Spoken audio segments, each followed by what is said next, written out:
dès que j'ai été salarié, j'ai senti que c'était pas fait pour moi.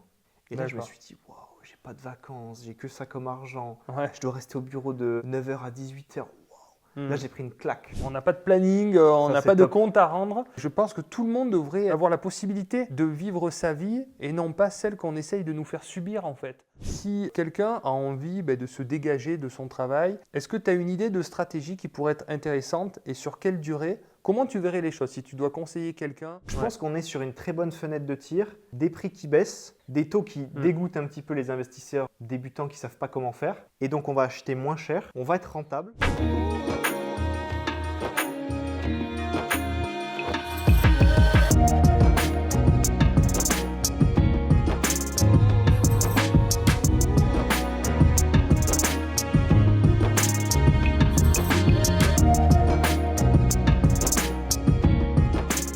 Bonjour à tous, bienvenue dans cette nouvelle vidéo. Je suis très heureux d'accueillir Rémi à la maison.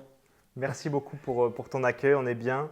On boit un petit thé, on mange des petits gâteaux, c'est parfait. Voilà, tranquille pour avoir une petite discussion entre nous, d'investisseurs, d'entrepreneurs. Voilà, j'avais envie de faire bénéficier aussi de ta vision, de ton expérience aussi sur ce qui se passe actuellement dans l'immobilier. On va partager nos avis sur le sujet.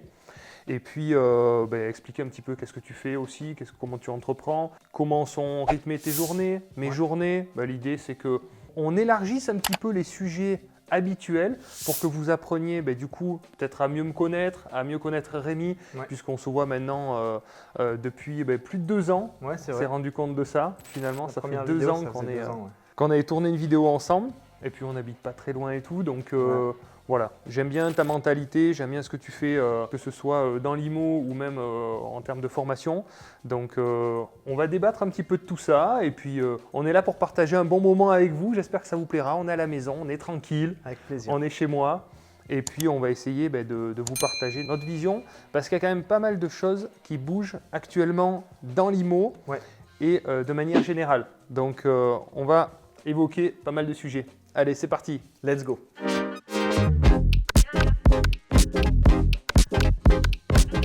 Donc Rémi, pour ceux qui ne te connaissent pas encore, est-ce que tu peux te présenter rapidement qui tu es, quel âge tu as, quel est ton parcours, qu'est-ce que tu as fait en IMO et qu'est-ce que tu fais aujourd'hui dans la vie? Ok, alors je m'appelle Rémi Roche, j'ai 29 ans, c'est l'année de mes 30 ans, donc en fin d'année là, je passe un cap. Donc je suis de 94, on est en 2024, donc bientôt 30 ans, 29 ans encore pour l'instant. Je suis investisseur immobilier à titre personnel, je suis également entrepreneur et aujourd'hui j'ai un organisme de formation où j'accompagne, en général c'est beaucoup de néo-investisseurs, d'investisseurs débutants à franchir le cap du premier investissement. Et puis le but ensuite c'est d'enchaîner parce que moi j'ai chopé le virus de l'immobilier.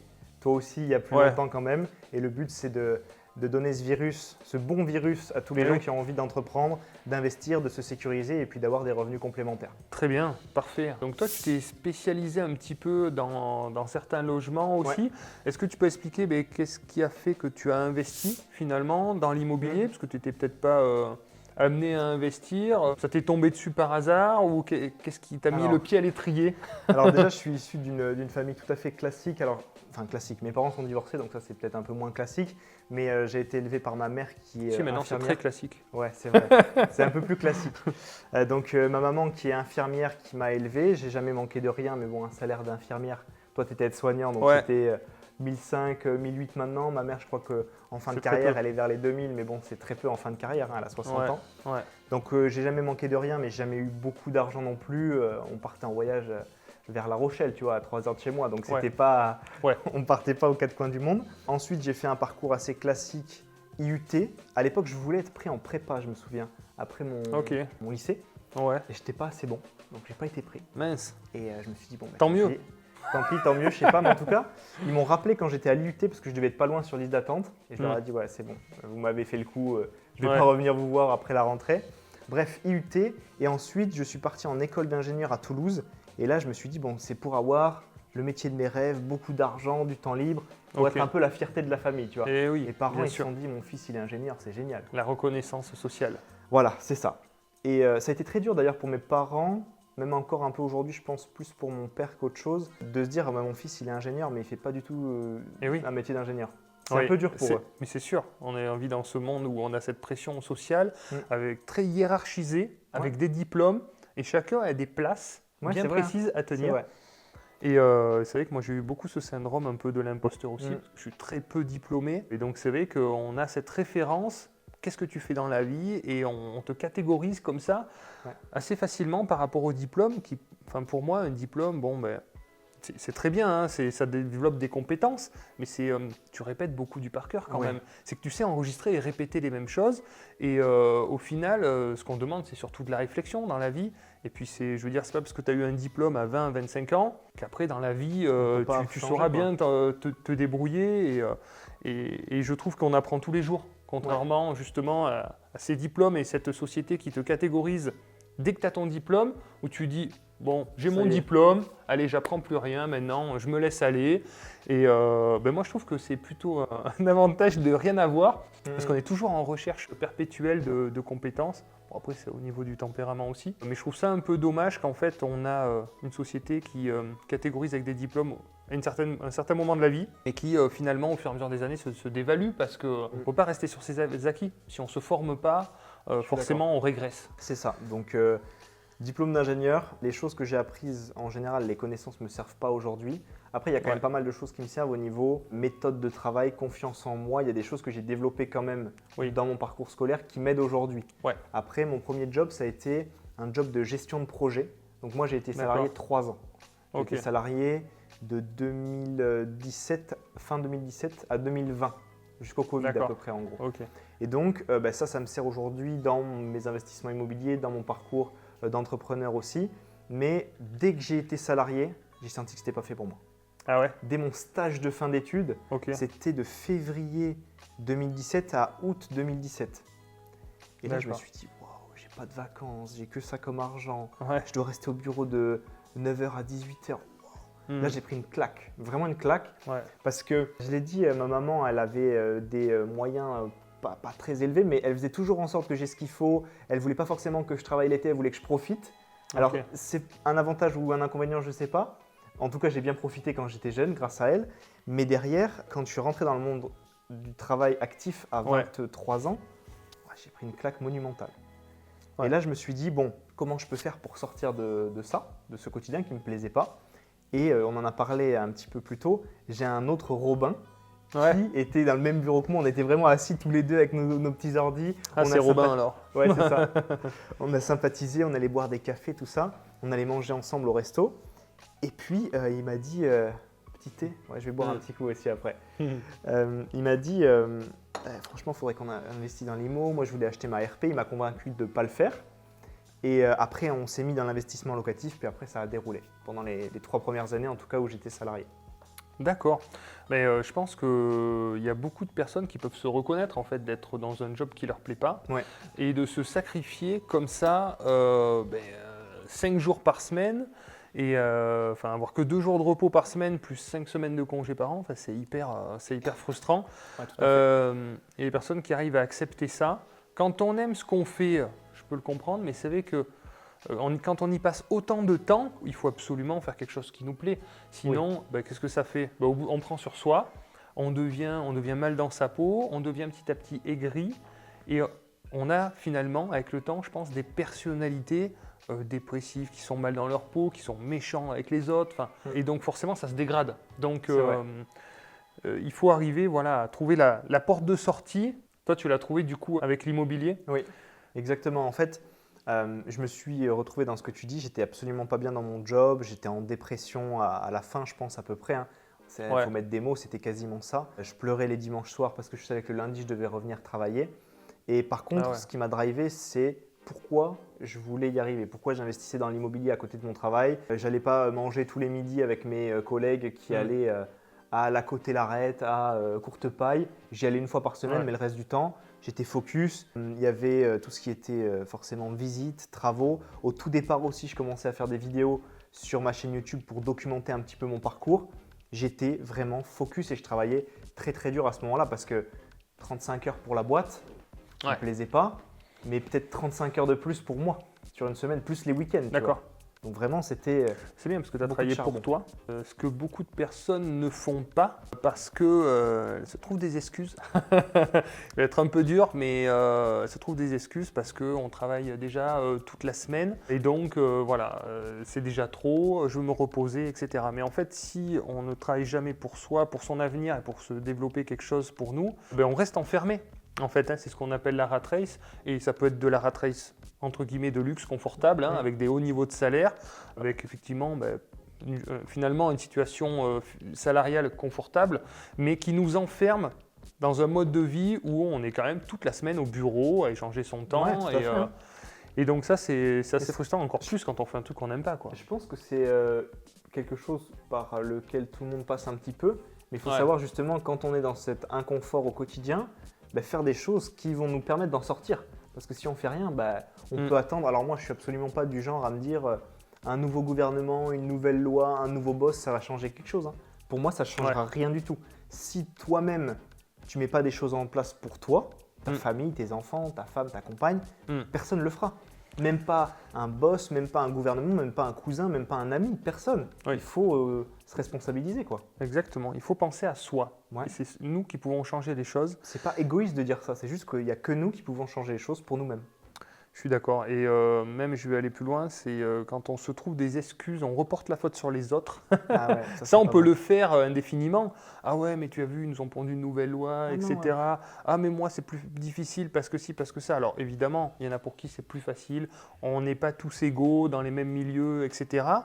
Mais malgré tout, on peut tous y arriver en faisant des efforts. Et donc, quand on comprend qu'il faut soi-même se remettre en question et charbonner pour soi, en fait, c'est là où ça déclenche et c'est parti, quoi. On avance. Et puis, je rebondis sur tout à l'heure, tu m'as demandé un petit peu quel type de logement j'avais fait. Au tout début, j'ai fait un tout petit studio dans la ville d'où je viens, dans le Limousin, avec mon papa qui était un peu le chef de chantier, tu vois, qui m'expliquait comment tu faisais les travaux, etc. Et moi, ça m'a aidé à comprendre comment ça se passait. Tu vois, c'était des moments durs, je faisais 3 heures de route le vendredi soir, 3 heures le dimanche, je revenais, je faisais les travaux avec mon père.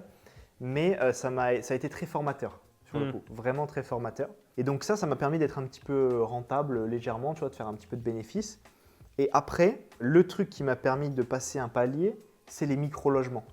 Et ça, à l'époque, j'avais vu aucun sujet là-dessus. Et j'étais en région toulousaine à l'époque pour mes études et je ne savais pas comment être rentable là-bas. Je regardais, je faisais mes calculs, j'y arrivais pas.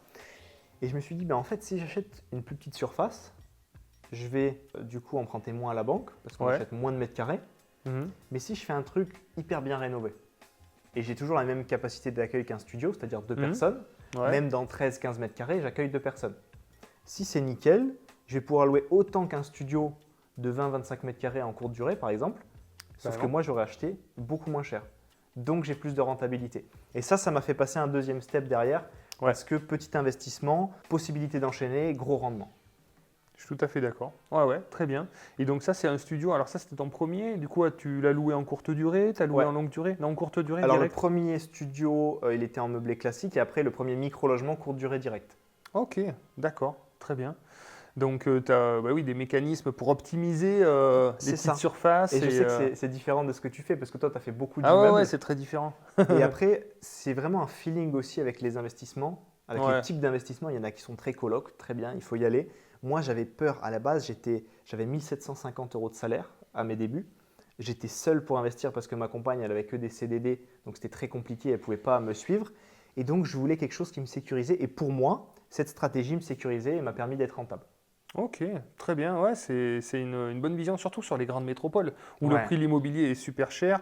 Bon, moi, j'investis plutôt dans des plus petites villes, moyennes villes. Voilà, c'est un autre secteur. Mais sur les micro-logements, c'est une bonne approche.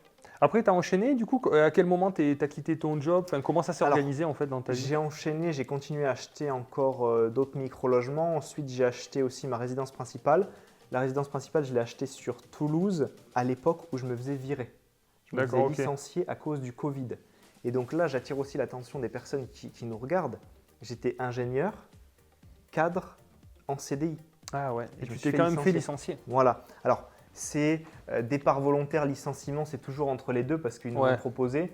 Et je me suis dit, bon, là c'est le moment d'y aller, c'est le moment, c'est ma fenêtre de tir, c'est maintenant. Excellent. Du coup, tu parlais de rat race confortable et c'est vraiment un danger, je pense, pour pas mal de personnes qui du coup se trouvent des excuses et puis n'investissent pas. Moi, quand j'ai vu cette fenêtre de tir en mode, de toute façon, je vais être viré. Soit je pars un peu volontairement avec un plan d'accompagnement, soit je suis viré un petit peu plus comme un malpropre. Je me suis dit, ok, on va aller dans l'inconfort, je vais être licencié totalement et je vais me mettre à fond sur mon autre activité. Il faut que ça marche, il n'y a pas d'autre solution. Il n'y a pas le choix. Tu vois, il n'y a pas le choix. Donc, licencié à cause du Covid, ma RP juste à ce moment-là, avec mes dernières fiches de paye, vraiment les dernières, c'était vraiment en ric-rac. Ouais. Et ma RP, c'était un HLM.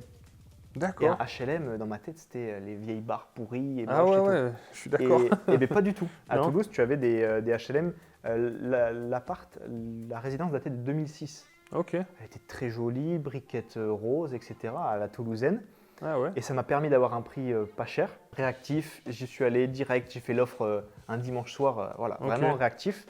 Et cette résidence principale, on l'a gardée 1 an, j'étais très bien. Ça m'a permis d'être aussi chez moi pour travailler sur mon business. Ouais. Ça, c'était cool aussi. Tous mes autres anciens logements, j'étais locataire quand je les ai achetés. Donc là, ça a été ma RP, qu'on a ensuite revendu avec une belle plus-value, à peu près 50 000 euros. Sur un achat à 120 000, c'est pas mal quand même. D'accord. Et du coup, quand il y a eu l'histoire du Covid, ce que j'ai fait, c'est que je me suis mis à fond sur mon organisme de formation. Alors à la base, moi, ce que j'ai fait, c'est que j'ai fait des vidéos YouTube pour documenter un peu mon parcours. À l'époque, j'avais plus de cheveux que maintenant. J'avais acheté mon premier studio. Je ne savais pas parler devant une caméra, je ne savais rien faire. Mais je me suis dit, allez, on va faire ça, on va faire une chaîne YouTube, on va montrer le parcours de quelqu'un qui se lance de zéro. Et pourquoi j'ai fait ça? Parce que à l'époque, il y avait déjà des personnes qui étaient sur YouTube, mais selon moi, j'arrivais pas à me reconnaître en elles parce que c'était trop loin de ce que je faisais moi. Elles avaient déjà 30, 40 lots, c'était très bien. Mais moi, elles étaient trop loin de la réalité d'un débutant. Donc j'ai fait tout pour essayer de documenter mon parcours, tous mes investissements, tous mes avant-après. Et lorsque j'ai été licencié, j'avais déjà une communauté, j'avais déjà pas mal de gens qui voulaient des conseils. Et donc je me suis mis à fond sur mon organisme de formation qui tourne très très bien aujourd'hui. D'accord. Mais comme quoi, on n'est pas à l'abri. Quand on se sent en sécurité, en salarié CDI, on peut se faire licencier. Ce qu'on dit, c'est que en fait, quand tu dépends de qu'une seule source de revenus, c'est ça qui est dangereux. Tout à fait. C'est pour ça que l'immobilier permet d'avoir une source complémentaire. Il y en a d'autres aussi qui existent, mais l'immobilier, franchement, c'est quelque chose qui est très stable et très sécurisant dans le temps et qui ne peut pas s'arrêter comme ça du jour au lendemain. Quand j'ai été licencié, mes collègues, ils étaient tristes, ils étaient paniqués, tu vois. Ouais. Qu'est-ce qu'il va faire? Moi, c'était un peu une délivrance. Et j'avais mes loyers en vert sur mon compte en banque qui tombaient. Alors, je n'avais pas 50 lots, mais juste j'avais quelques appartements qui me permettaient d'être beaucoup plus tranquille financièrement. De payer un peu tes charges et tout déjà. En loyer, je touchais plus que je touchais en salaire déjà. De manière, il y a des fois, il faut savoir se mettre un coup de pied aux fesses, entre guillemets, pour créer les opportunités. Donc, les 3 ans de salarié, vraiment, c'était dur. Parce que j'aimais pas ce que je faisais. Je travaillais le double du temps pour moi. C'était vraiment très, très intense ces années-là. Ouais, tu as eu une période un peu chargée. Ah ouais, très, très chargée. Bon, mais ça valait le coup parce que du coup, ça t'a permis d'être un déclencheur pour la suite. Et toi, est-ce que tu avais peur pour investir? Tu as eu des craintes ou tu t'es lancé comme ça? Tu étais rassuré? Tu avais un collègue qui investissait un peu, qui te filait quelques conseils? Ouais. Mais c'est quoi les plus grosses craintes, les plus grosses peurs que tu as pu avoir, si tu en as eu? J'en ai eu un peu au départ comme tout le monde, mais après je suis quelqu'un d'action, un peu comme toi. J'ai compris comment ça marchait, j'ai étudié les trucs, j'ai acheté un petit studio à 30 000 euros, je prenais pas beaucoup de risques, 150 euros de mensualité de crédit, c'est clair. C'est vraiment ça, 154 exactement. C'est léger. Et en fait je me suis dit, non mais c'est bon, j'ai compris que ça marchait, maintenant il faut y aller. Donc à l'action. Bien sûr, on a des peurs que les travaux se passent pas bien, qu'il y ait du retard, qu'il y ait des locataires qui ne payent pas. Sauf que quand on a compris les mécanismes, comme tu dis, on met des verrous un peu partout. Et par exemple, mon premier studio, je l'ai acheté 30 000, il vaut 60 aujourd'hui déjà. Et j'ai pas de vacances locatives depuis les 6-7 dernières années. Donc c'est génial. Et après, j'ai compris que ça fonctionnait. Et j'ai compris que, certes, à un moment, j'ai travaillé dur pour faire ce premier bien, mais après, l'argent tombe sans que je travaille. Et là, je me suis dit, ok, j'ai compris le mécanisme, on décorrèle le temps qu'on y passe de l'argent qu'on gagne.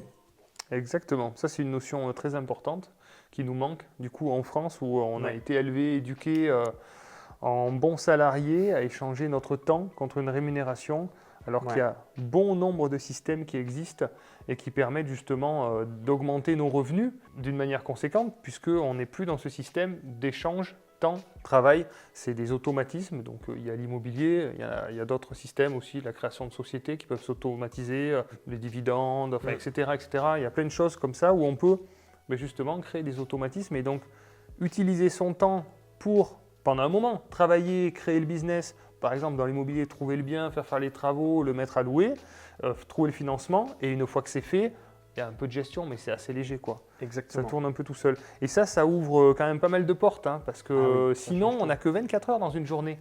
Donc, si on est toujours dans ce rapport échange, temps, rémunération, même à des niveaux assez élevés, on reste plafonné. Donc, tout à fait d'accord. Ça, c'est quand on comprend un peu ce mécanisme, ça ouvre quand même pas mal de portes parce que je vois des personnes qui mettent beaucoup d'énergie, mais dans la mauvaise direction. Donc je pense qu'il faut bien orienter la bonne direction pour mettre de l'énergie vers des solutions qui pourront, déjà avoir des revenus qui vont évoluer dans le temps, mais qui vont pouvoir générer des revenus à terme sans échanger notre temps. Ça, je l'ai compris direct quand je suis rentré dans le monde du travail, dans le monde du salariat, dans la vie active.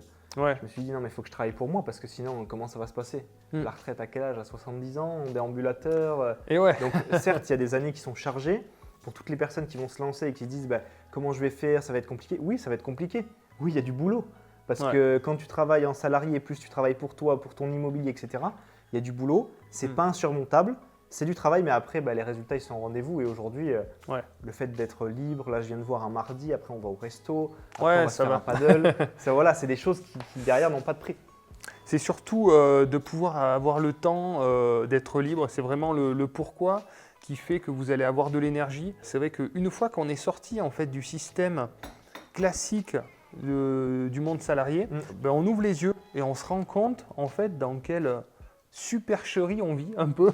Je suis assez d'accord avec toi. Parce qu'on achète notre temps, on achète notre vie pendant, je ne sais pas combien il faut cotiser, 45 ans peut-être maintenant, pour avoir une hypothétique retraite peut-être un jour, qui est revue tous les 3-4 ans, en travaillant de plus en plus, je crois que c'est 67 ans pour avoir un taux plein maintenant, c'est hyper tard, en n'ayant que 2 jours de repos par semaine. Ma mère qui est infirmière, sa retraite a été décalée.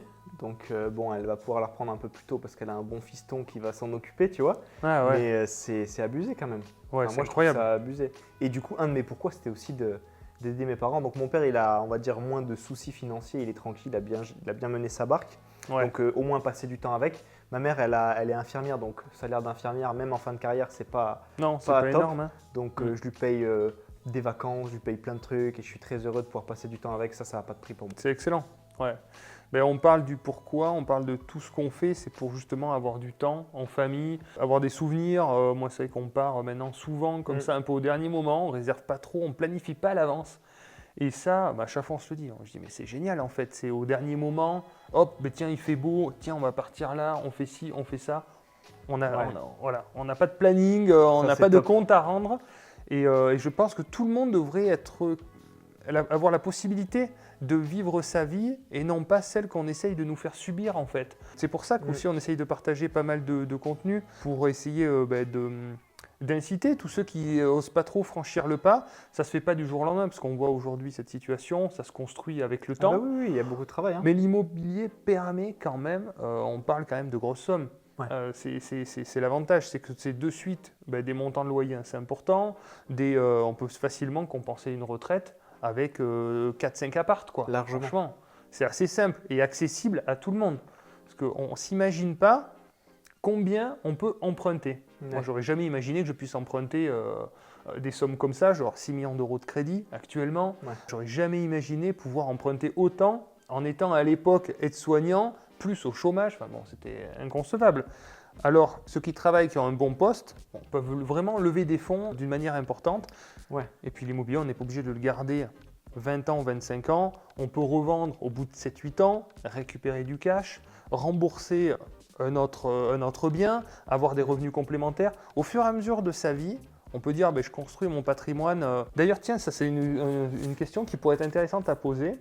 Si quelqu'un a envie de se dégager de son travail, est-ce que tu as une idée de stratégie qui pourrait être intéressante et sur quelle durée? Comment tu verrais les choses si tu dois conseiller quelqu'un qui dit moi j'aimerais voilà, avoir une porte de sortie. Sous combien de temps tu estimes que c'est possible et de quelle façon? C'est une question intéressante, donc je vais essayer d'y répondre avec plusieurs aspects. Premièrement, pour moi, il faut qu'il soit passionné. Si on parle d'immobilier, il faut qu'il ait la passion de l'immobilier. Il faut envoyer. Voilà, déjà, il faut qu'il soit passionné parce qu'il va devoir s'investir. Ensuite, s'il a un job classique, CDD ou CDI, le mieux c'est quand même un CDI ou même fonctionnaire, investir à fond. Par contre, dans des projets rentables, parce que le but, c'est pas d'avoir des projets qui te font perdre de l'argent chaque mois. Donc, se former, ensuite passer à l'action sur des projets rentables, aller au maximum de son endettement, voir si on est au maximum, essayer de s'associer pour continuer à faire des projets. Je pense qu'en 3 à 5 ans, on peut faire vraiment beaucoup d'investissements et de choses très bien. Et en parallèle, travailler pour soi et monter une entreprise. Je pense que les deux vont très bien ensemble. Tu es investisseur, tu as une entreprise, exactement la même chose pour moi. Et en fait, prendre une de ses passions en immobilier, que ce soit, pour moi, ça a été le fait de transmettre ma passion et donc d'avoir un organisme de formation. Je connais des mandataires, des décorateurs d'intérieur, je connais des conciergeries. Il y a énormément de domaines dans l'immobilier. Pour moi, d'abord investir dans l'IMO, ensuite créer une boîte, un service, un produit en parallèle et mixer les deux. Et je pense que sous 3 à 5 ans, en travaillant dur, intelligemment, pas longtemps, intelligemment, là on a des résultats et on peut quitter son job. Si c'est vraiment son but. Je pense que c'est un bon timing. T'aurais dit effectivement. Ça aussi ou pas franchement c'est un bon timing. Il faut acheter à fond si vous avez un contrat, utiliser cet avantage-là pour pouvoir emprunter au maximum. Et je pense qu'on peut facilement lever tous les 6 mois des nouveaux projets, comme tu dis, en s'acharnant, en allant chercher les établissements bancaires à chaque fois. Et au bout d'un moment, au bout de 3, 4, 5 ans, effectivement, on a déjà peut-être 10, 15 appartements tout à fait accessibles et envisageables. Revendre certains pour rembourser une partie des autres, moduler ces mensualités de crédit pour les relisser, avoir plus de cash flow. Et l'objectif, moi c'était ce que je m'étais fixé, c'était d'arriver à payer mes charges. C'est-à-dire, d'un côté, je m'étais désendetté à titre personnel, donc j'avais fait quelques achats-reventes de résidence principale, donc j'avais baissé mes charges d'un côté et augmenté mes revenus de l'autre, jusqu'à arriver, j'avais calculé combien on payait d'électricité, d'eau, tous mes frais. Et voilà, avec cette stratégie, en revendant quelques biens que vous aurez bien rénovés, qui auront été remboursés en partie, quitte à en rembourser une partie d'un autre, au bout de 3-4 ans, arriver à payer ses charges. Et pourquoi pas augmenter ses revenus en créant quelque chose à côté.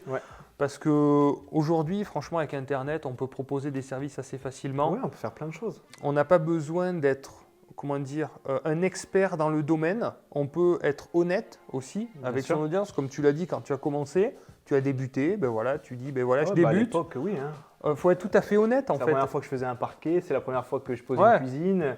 Je le documentais en vidéo et les gens, ils ont apprécié ça parce que j'étais honnête, authentique dans ce que je faisais. Je pense qu'il y a beaucoup de personnes qui se mettent la barre trop haut parce qu'on regarde des gens qui ont eu d'excellents succès avec des grosses organisations.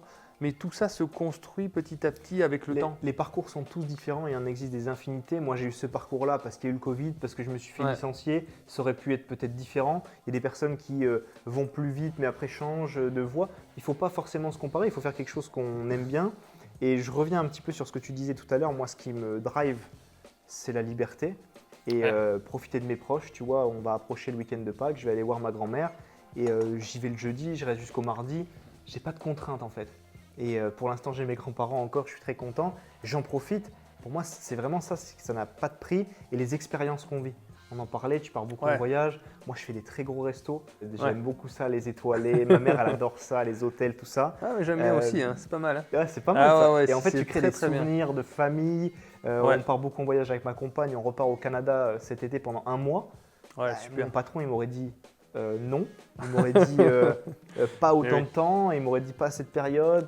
Voilà. Non, mais c'est sûr. Une fois qu'on est sorti, on peut plus y revenir. Par contre, voilà. Donc, qu'est-ce que tu penses de la période IMO dans laquelle on est là, avec tout ce qui s'est passé, avec les taux qui ont augmenté, le prix d'immobilier qui s'est effondré? Quel est ton avis sur la situation actuelle et passée sur l'année dernière? Je suis très content parce que moi, j'arrive à un moment où mon organisme de formation a plus d'ancienneté, donc je vais pouvoir repartir sur de l'investissement immobilier. Parce que ça, c'est aussi une caractéristique quand on est entrepreneur. Au départ, quand on n'a pas de bilan ou 1 an de bilan, ça reste compliqué. Donc là, ça va être mieux. Et je suis très content parce que je pense qu'on a une très bonne fenêtre de tir. Les taux, peu importe, tant que les calculs sont bons Moi, je m'en fiche de l'argent que je donne à la banque. Hein. Tant Bien mieux, sûr. elle est là pour me prêter de l'argent, elle gagne de l'oseille, c'est normal. Ouais, Donc les taux, c'est pas grave, tant mieux parce que ça enlève tous les amateurs du marché immobilier. Et ensuite, les prix, alors certes, l'immobilier, c'est quelque chose de résilient. Il y a des endroits où ça baisse très peu, dans les grandes villes, etc.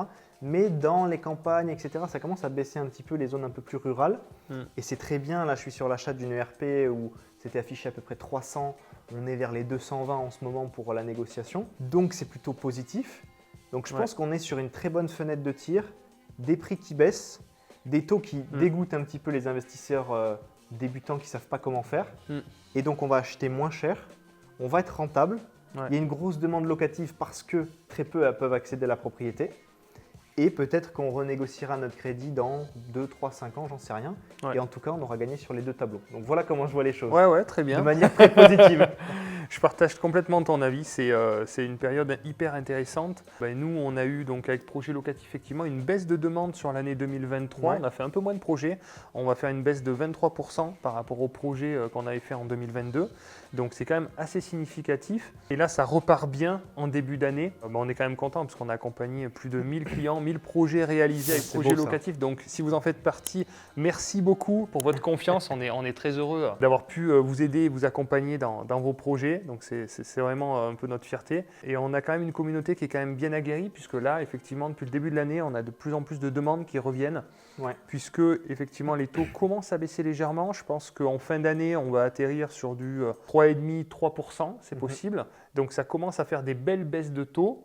Et forcément, qui dit baisse de taux, dit reprise des prix de l'immobilier, puisque c'est forcément corrélé. Exactement. C'est vrai que l'immobilier, le temps que ça impacte sur le marché entre la baisse de taux et la réalité qui se répercute sur le marché, il y a à peu près 6 mois. Donc on peut envisager qu'en 2025, les prix repartent légèrement à la hausse, qui recontinuent à suivre finalement leur courbe initiale.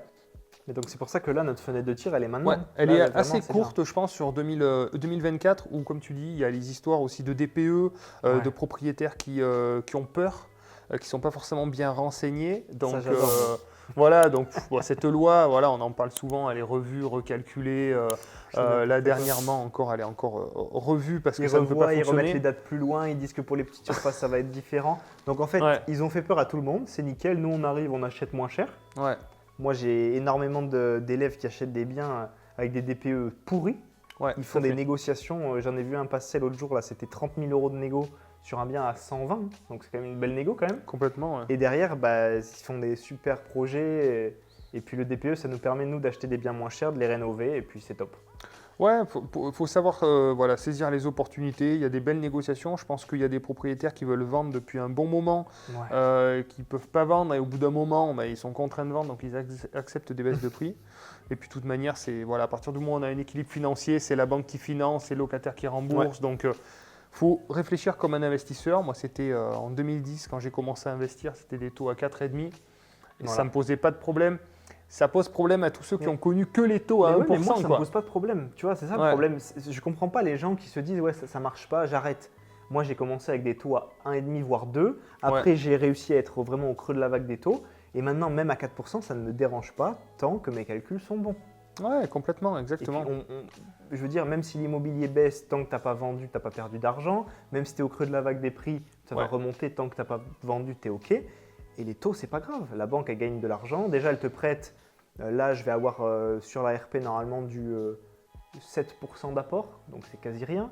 J'ai fait du locatif sans apport. J'ai fait du locatif avec un peu d'apport. Mais en fait, on s'en fiche. Tant que les calculs sont bons, on s'enrichit. C'est des effets de levier. Voilà, exactement. Et on fait de l'effet de levier. Au maximum. Et de toute manière, comme tu dis, les crédits, on peut les renégocier plus tard. Donc c'est encadré par la loi. Donc pour ceux qui achètent en en nom propre, c'est 3% ou 6 mois d'intérêt à payer quand vous voudrez faire racheter votre prêt plus tard. Donc, je pense que d'ici 2-3 ans, les taux risquent de continuer à baisser. Donc vous pourrez renégocier votre prêt. Vous aurez acheté un prix qui est plus bas. Donc là, la situation est pas mal.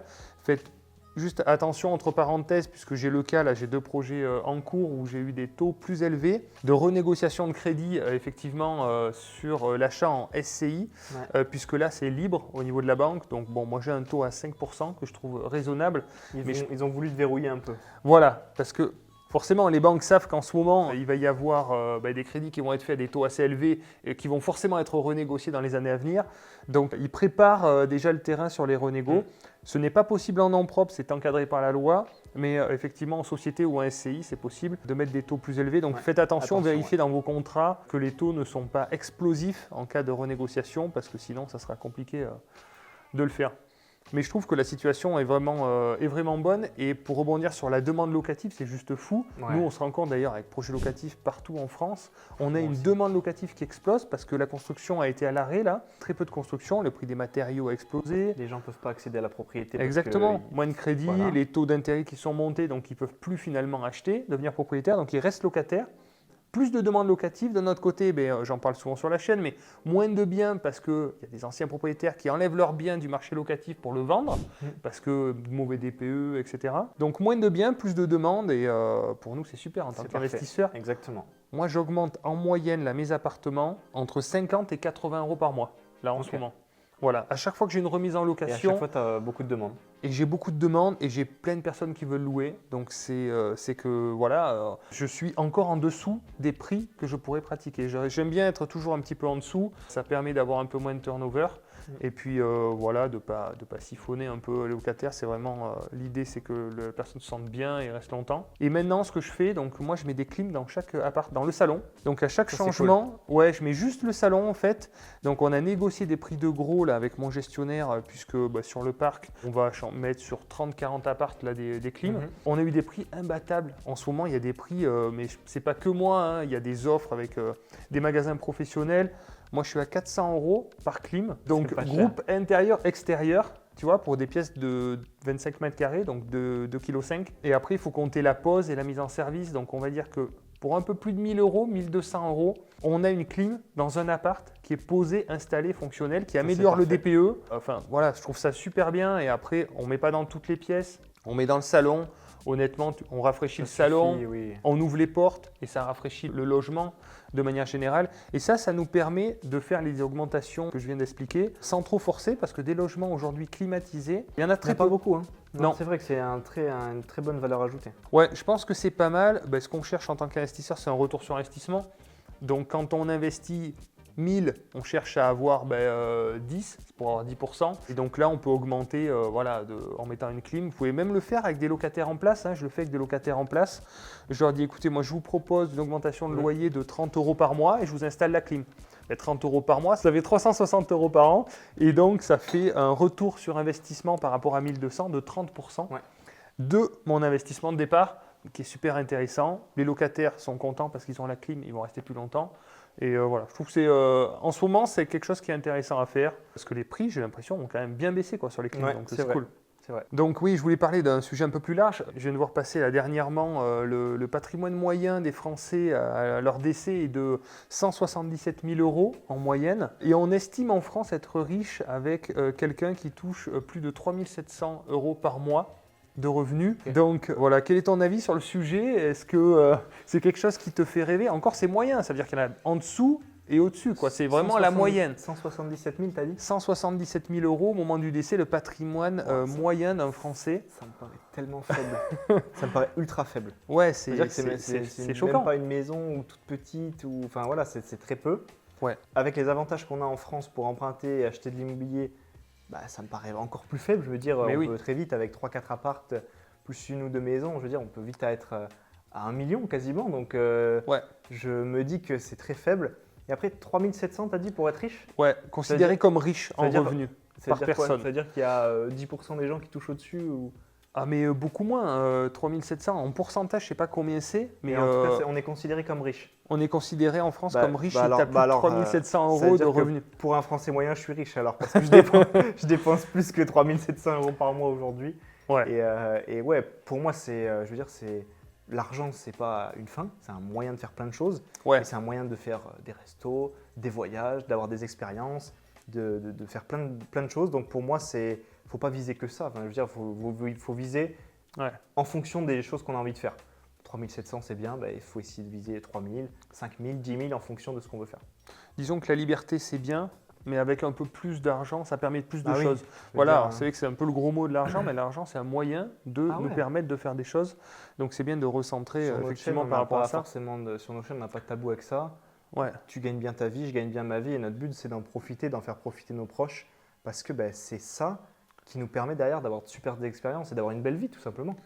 Mais c'est vrai que c'est là où on se rend compte que mais la plupart des Français ne pensent pas à eux, parce que quand on voit 177 000 euros, on voit qu'en immobilier, en achetant un bien, on peut dépasser ce montant-là assez facilement. Ça nous permet de prendre conscience de la puissance de l'immobilier, en fait. Comme tu Ouais. dis, avoir 1 million, à part l'immobilier, ça paraît énorme. Pour avoir 1 million sur son compte, c'est vrai que si tu enlèves l'immobilier, il faut avoir une boîte qui tourne très bien, que Oula, tu as oui. très bien valorisé. Si tu la vends 1 million, c'est que c'est quand même une très belle boîte déjà. Et 1 million sur son compte perso, après impôts, charges et tout, c'est pas facile, hein? C'est pas évident. Non.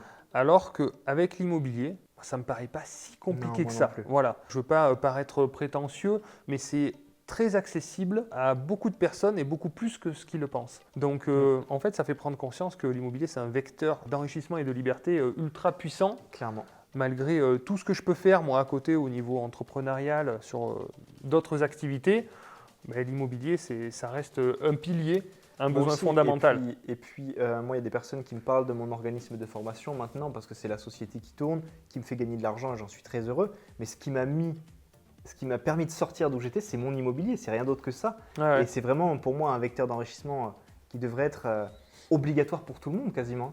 C'est ouais. le seul où on peut partir de zéro, on peut vraiment utiliser de la bonne dette bancaire et ensuite grimper les échelons, pas de la société, mais de sa propre vie pour aller là où on veut, quoi. Ouais, je suis d'accord. Quel est ton niveau, toi? Comment tu te vois dans 5 ans, dans 10 ans, dans 20 ans? Comment tu vois l'avenir, ton avenir? Quelle est ta vie idéale, en fait, en quelque sorte, quoi? Quel est ton, ton mode de C'est vie que pas tu mal. aimerais atteindre Alors, idéalement? j'ai déjà fait pas mal de chemin dans le sens où avant j'étais salarié. De 8h à 18h, je n'étais pas chez moi. Je ne pouvais pas m'organiser comme je voulais. Aujourd'hui, j'ai une journée type qui est beaucoup plus light. Je m'occupe de mes équipes, je m'occupe de mon immobilier et puis je fais un petit peu ce que je veux au quotidien. Donc déjà, je suis assez content du parcours ces dernières années. Encore une fois, je le répète, avec beaucoup de travail et d'implication personnelle. Ouais. Ensuite, sur les prochaines années, j'aimerais arriver à travailler un petit peu moins parce que certes, on voit beaucoup de choses sur les réseaux, mais je travaille encore beaucoup, notamment pour l'organisme de formation. Ça, c'est quelque chose qui me prend beaucoup de temps et qu'on essaie de développer à fond avec mon équipe. Donc déléguer un petit peu plus, toujours rester présent. Et après, tu dis dans 5-10 ans, ce qui est assez drôle, c'est qu'on a à peu près 10 ans d'écart. Ouais. Moi, je suis sur 29, toi, tu as 40. Ouais. Et quand je vois aujourd'hui ce que tu as pu faire, construire ton patrimoine, ta vie d'aujourd'hui, ça m'inspire beaucoup. Donc j'aimerais atteindre ce genre de vie idéale-là, c'est-à-dire avoir une famille, avoir une belle maison, partir beaucoup en vacances. Un petit peu ce que j'ai déjà, mais l'upgrader, l'amener à un niveau supérieur, avoir encore plus de moyens, avoir une famille, faire encore plus de voyages, faire plaisir à mes proches. Donc tout ce que j'ai déjà, mais l'upgrader un petit peu. Ouais, non, mais c'est vrai que c'est ça. C'est en fait l'objectif principal, comme tu dis, c'est d'avoir plus de choix, plus de temps. Ouais. Et après, quand tu as plus de moyens, ça te permet de faire plus de choses en fait. C'est ça. Parce que du temps, c'est déjà bien, c'est le principal. Alors le temps de faire ce qu'on veut quand on veut.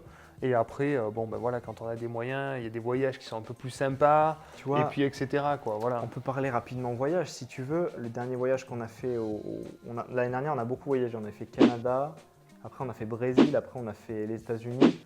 À chaque fois, on met, je sais pas moi, 10 000 euros dans le voyage. Là, on va partir dans les Rocheuses, côté Canada Ouest cette fois-ci. Ouais, sympa. Je pense, j'ai budgétisé un petit peu, ça va être dans les 15 000 euros, je pense. Mais en fait, je suis content de les mettre sur la table à un moment donné parce que c'est des expériences qui sont inoubliables. Il y a des choses que je me souviens et que je me souviendrai toute ma vie. Un resto dans tel endroit avec telle personne, une randonnée où tu as telle vue. Il y a des choses vraiment, ça me marque à vie et ça, c'est pour ça que je travaille. Ok, c'est ce qui reste, les souvenirs. Après, ça prend tout son sens quand on a une famille, en fait. Ouais, aussi. On prend, et puis après, quand on vieillit un peu, comme moi, on se rend compte de ce qui est important. Voilà, ce qui reste, c'est tous ces bons moments qu'on a vécu ensemble, et c'est ce qui nous nourrit plus que finalement de l'argent sur un compte, quoi. Ouais, clairement. Mais c'est des expériences. Mais il faut avoir la possibilité de les vivre. Donc voilà, il faut engager des actions qui peuvent nous mener à ce type de possibilités. La discipline, c'est faire au quotidien des actions qu'on n'aime pas forcément faire, comme si on aimait les faire. Ouais. Parce que ces actions-là, elles sont bonnes pour notre futur, pour notre avenir financier. Tout à fait. Autre sujet, on voit souvent à la télé des grands gagnants du loto qui gagnent beaucoup d'argent. Et en France, il y a énormément de gens qui jouent au loto, mais peu finalement qui passent à l'action pour construire quelque chose. Il y a un écart assez énorme sur en fait, la réalité d'une réussite des revenus et puis l'image qui est renvoyée aussi par les médias. Que penses-tu finalement de certaines personnes qui finalement veulent des résultats mais sans forcément passer à l'action, pensent qu'on peut avoir énormément de revenus comme ça sans que c'est quelque chose qui arrive comme ça subitement, c'est parce qu'on a de la chance, etc. Et pourtant ces personnes-là, je catégorise un petit peu peut-être, mais vont peut-être passer beaucoup de temps et d'énergie à économiser, à découper des coupons de réduction, à faire des trucs comme ça. C'est des gens qui ont de l'énergie pourtant, mais qui ne mettent pas forcément dans la bonne direction, pas forcément bien câblés. Ouais. Est-ce que tu penses qu'il faut avoir un bon mindset, une bonne psychologie, être bien câblé Ça va passer par là forcément à un moment donné, parce que par exemple, tu prends l'exemple d'économiser. Pour moi, c'est une première pierre à l'édifice quand on a une mauvaise situation bancaire ou quoi, pour aller vers l'avant. Mais après, il faut gagner plus. Il faut se créer d'autres sources de revenus. Après, les gens qui jouent au loto, moi j'y joue de temps en temps avec ma compagne pour déconner, mais jamais on le prend vraiment au sérieux et jamais on mise tout là-dessus. Donc on peut y jouer de temps en temps, mais c'est rapide, ça ne sert pas à grand-chose. Tu connais les probabilités. Voilà, c'est ça, c'est rien du tout. Mais ce que je trouve très intéressant, c'est derrière de construire son empire à soi, sa société, son immobilier et ses revenus. Parce que si on ne le fait pas, personne ne va le faire à notre place et on n'aura aucun résultat. Et vivre en se disant peut-être qu'un jour quelque chose va changer, le loto, une loi, c'est vivre dans le déni pour moi. C'est quelque chose qui n'arrivera jamais. Je crois qu'on a plus de chances de mourir d'une noix de coco qui nous tombe sur la tête que de gagner au loto. Je crois que j'avais entendu un truc comme ça. C'est incroyable quand même. Ça veut dire que, en fait, il y a un moment, c'est impossible. Ouais, non, mais à un moment, il faut travailler. Voilà. Les gens ils veulent tout de suite. Je pense que sur ta chaîne, il y a des personnes qui sont un peu plus de ton âge. Sur la mienne, ça va aussi. Il y a des gens qui ont dans les 25-35 ans. Il y a des jeunes qui arrivent maintenant et qui veulent gagner énormément de suite. On ne peut pas. Il faut travailler doucement mais sûrement. Et j'avais vu ça dans un podcast. Alors, je ne sais pas si tu as été adepte de ça, mais j'avais vu dans un podcast des gens qui disaient qu'il y a beaucoup d'entrepreneurs, alors plutôt de mon âge, donc vers les 30 ans, qui avaient joué à des jeux vidéo quand ils étaient jeunes, comme par exemple World of Warcraft ou Dofus par exemple. D'accord. Moi, c'était ma génération, ça. Okay. Et en fait, c'était des jeux qui mettaient nos nerfs à rude épreuve. Parce que c'était des jeux en fait où il fallait être patient. Il fallait être patient, passer des niveaux, etc. C'était un jeu de patience. Alors qu'aujourd'hui, c'est des pay to win. Tu peux payer, acheter, tu peux arriver directement au niveau le plus haut. Et c'est plus la même chose pour les enfants de maintenant, tu vois. Eh oui, bien sûr. Il faut savoir qu'il faut être patient et travailler dur. Je trouve que ce qui est bien aussi quand on arrive comme ça à avoir construit quelque chose qui est durable et transmissible, on en parlait aussi tout à l'heure, contrairement à une retraite qui n'est pas transmissible, l'immobilier peut se transmettre de génération en génération, c'est un autre avantage. Et d'être aussi décorrélé finalement du système, des lois, des retraites aussi, se construire sa propre retraite, mais être un peu indépendant. Moi, je ressens une sorte de satisfaction personnelle et de calme intérieur, dans le sens où quand il y a des nouvelles lois qui arrivent, des nouvelles directives politiques ou changements, moi je suis déconnecté finalement de ça et ça ne m'impacte pas forcément. Donc en fait, comme j'attends rien de l'État, du coup on est beaucoup moins enclin et dans la peur de ce qui pourrait arriver. Même ce qui s'est passé malheureusement pendant la période aussi où on a été confiné, etc. Moi, j'ai pas eu énormément finalement de changements dans ma vie parce que j'étais déjà libre. J'avais déjà un certain statut. Moi, c'était un peu moins le cas parce que du coup, j'ai été viré à ce moment-là. Donc, c'était un peu tendu cette période-là. Mais je suis assez d'accord avec toi. On est beaucoup plus tranquille par rapport à tout ce qui peut arriver. Et ça, c'est très appréciable. Et je rebondis aussi sur un sujet, tu parlais de tranquillité d'esprit. Moi, il y a un truc qui me plaît aujourd'hui et ma mère, des fois, elle me dit « Non, mais c'est moi qui paye, etc. » Maintenant, c'est fini. Elle a interdiction de payer un restaurant, une nuit d'hôtel ou quoi que ce soit quand je l'emmène et qu'on fait des voyages. C'est moi qui règle. Et tu parlais de la tranquillité d'esprit parce que tu es déconnecté un petit peu avec ton IMO, tes entreprises. C'est un petit peu mon cas aujourd'hui. Et je suis très content de pouvoir mettre mes proches bien financièrement. C'est aussi quelque chose d'appréciable. Et de pouvoir régler les voyages, etc. c'est toujours une super expérience, quoi. Mais c'est sûr, c'est ce qui donne du sens à tout ça, parce que le faire pour soi, c'est vrai que c'est bien. Déjà, atteindre le premier step pour la liberté, ça c'est cool. Mais ce qu'il y a, c'est de le faire avec les autres. Ben ouais. Tu vois, de le partager. Faire un resto tout seul, on s'en fout. Oui, oui. Mais partager, toujours dans le partage, ça c'est génial. Ouais, tout à fait. Et après, tu verras quand tu auras des enfants, ce que je vous souhaite. Ouais, c'est le but quand même, pas encore de suite, mais c'est le but. Ça prend tout son sens, quoi. On se dit, je suis content d'avoir mis les bons mécanismes en place, d'avoir ce temps et de pouvoir partager ces moments, parce que effectivement, tout le monde n'a pas la chance qu'on a provoquée, mais de pouvoir vivre des moments qu'il a envie de vivre avec sa famille et ses enfants. Ouais. Et ça vaut vraiment toute la richesse, quoi. Les années passent vite, hein. Quoi qu'on en dise, sans être défaitiste, pessimiste, tout ce qu'on veut, ça passe vite. Moi, je me dis, putain, 25 ans, c'était il n'y a pas longtemps, j'ai bientôt fêté les 30. Donc ça passe vite, touchons du bois que rien nous arrive et qu'on vive très vieux en bonne santé, mais il faut avoir une vie qui nous plaît, en tout cas se la construire. Complètement. De toute manière, on sait qu'on n'aime pas en France parler d'argent. C'est un peu tabou, mais c'est bien dommage parce que l'argent, on en a besoin. C'est assez mal vu d'ailleurs. Je ne sais pas ton avis par rapport à ça. Parce que tu commences justement à gagner pas mal d'argent. Tu vends quand même pas mal de formations pour en parler aussi. Et j'ai l'impression qu'en France, il y a une vision qui est déformée des entrepreneurs et des investisseurs. Ah, ces salauds de riches, ils piquent aux pauvres pour gagner aux riches. Alors qu'en fait, pour moi, les investisseurs, les entrepreneurs, on propose des services, on crée quelque chose et que les autres consomment. On offre en fait un service. Et donc d'un côté, il y a des producteurs, d'un côté, il y a des consommateurs. Donc c'est dommage, on est tous un peu des consommateurs, mais il faut essayer d'être le plus possible dans le côté producteur, évidemment. Et là, je rejoins quelque chose que je vois tout le temps, c'est des personnes qui viennent me critiquer sur les vidéos YouTube, sur les formations, sur les publicités que je peux faire. Et en fait, c'est des gens qui sont consommateurs tout le temps et qui ne produisent rien, mais qui vont quand même venir critiquer, tu vois. Ouais. Et on parle de formation. Dans mon cas, oui, je gagne bien ma vie. Et pourquoi ? Parce que derrière, il y a un service en face. Ouais. Parce que les gens sont contents, sinon ils ne reviendraient pas. Tout à fait. Sinon, j'aurais plus d'élèves, personne ne viendrait vers moi et ce serait terminé et je mets la clé sous la porte. Tu n'as forcé personne, hein. Mais non. Tu proposes. Bien sûr, c'est ça. Je propose, j'explique ce qu'il y a dedans. Oui, non, tu veux pas. Mais en général, les gens qui rentrent en formation avec moi derrière, ils sont très satisfaits. Et il y a aussi la question, mais pourquoi tu fais ça alors que tu as ton immobilier ? Ah oui. Ça, c'est la grande question, tu vois. Et moi, je ne me suis jamais caché du fait que j'ai commencé à faire des vidéos sur ma chaîne YouTube quand j'étais salarié. J'ai documenté mon parcours. Quand j'ai été licencié, je me suis mis à fond sur mon organisme de formation parce que c'était mon échappatoire, mon moyen de ne plus du tout revenir dans le salariat, même si j'avais déjà de l'immobilier à côté qui me faisait gagner de l'argent. Et aujourd'hui, avec mon organisme de formation, je gagne très bien ma vie. J'en suis très heureux, mais c'est aussi parce que je rends service à énormément de monde. Évidemment. Et le matin, je me réveille, je regarde mon téléphone ou mon ordinateur, je vois des gens à Roanne, à Brest, à Chartres, n'importe où en France, qui m'envoient des messages, qui sont super contents, qui ont changé un minimum leur vie. Tu vois, j'impacte positivement des personnes en France et ça me fait chaud au cœur et je vais les voir partout. On parlait d'indemnité kilométrique tout à l'heure. La voiture, elle n'arrête pas. Hein. Ça fait Paris, Brest, Marseille, Poitiers, Périgueux, Perpignan. Je vais partout en France voir des gens de ma formation qui sont passés à l'action. Et je te jure que ça me remplit de joie. Je suis très heureux de faire ça, quoi. Bien sûr, c'est hyper gratifiant. Hein. Tellement. De pouvoir impacter. J'ai un sens à ce que je fais aujourd'hui. Et puis c'est normal, tu fais payer. Je veux dire, tu apportes tellement plus que ce que tu prends. Au final, tu leur fais gagner tellement plus d'argent.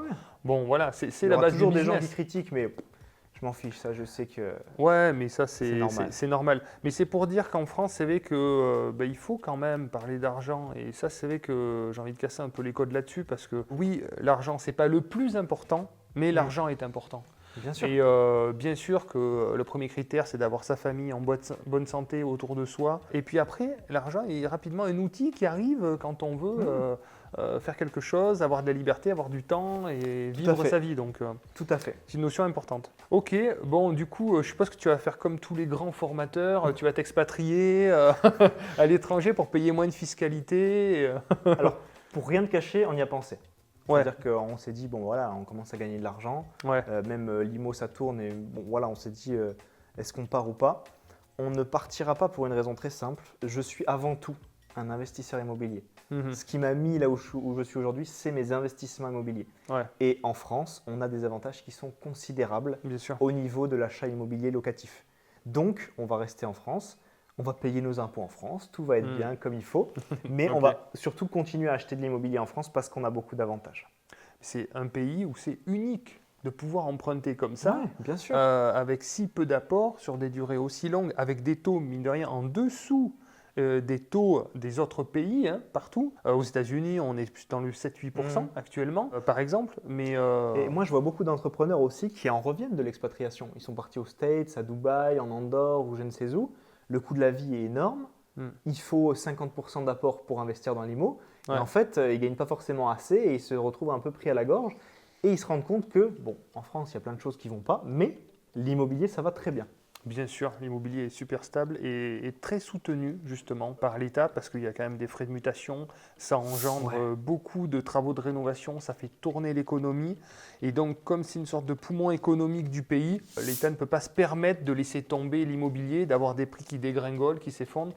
Donc tout est bien sécurisé et puis, organisé de ce côté-là. En plus, avec mon équipe dans notre organisme de formation, notre cœur de bataille, notre cœur de métier, c'est l'immobilier locatif en France. Donc, je ne dois pas être à l'étranger pour parler de ça, ça ne m'intéresse pas. Je me dois continuer mes investissements. Certes, j'ai dû faire une pause à cause de mon licenciement, mais là, je reviens sur le marché, ça va être très très bien, surtout en fin d'année.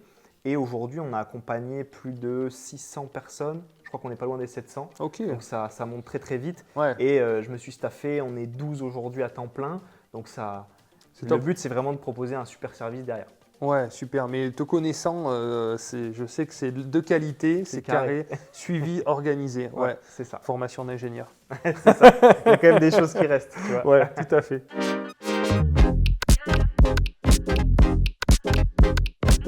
Bon, bah, très bien. Merci Rémi pour ce partage sans langue de bois. Avec plaisir. Il ne faut pas qu'on soit en retard au resto. Ouais, on a un programme très chargé. Donc c'est pour ça qu'on ne va pas tarder. Petit resto.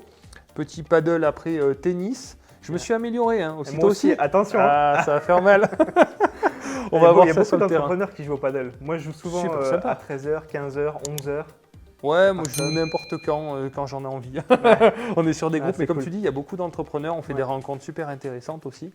Donc ça peut des fois amener sur des échanges autres. Effectivement, parce qu'en journée, qui peut jouer en journée? Non, mais c'est à part des entrepreneurs ou des investisseurs. En journée, j'ai vu un mec qui entreprenait dans les piscines, j'ai vu un gars qui était CGP.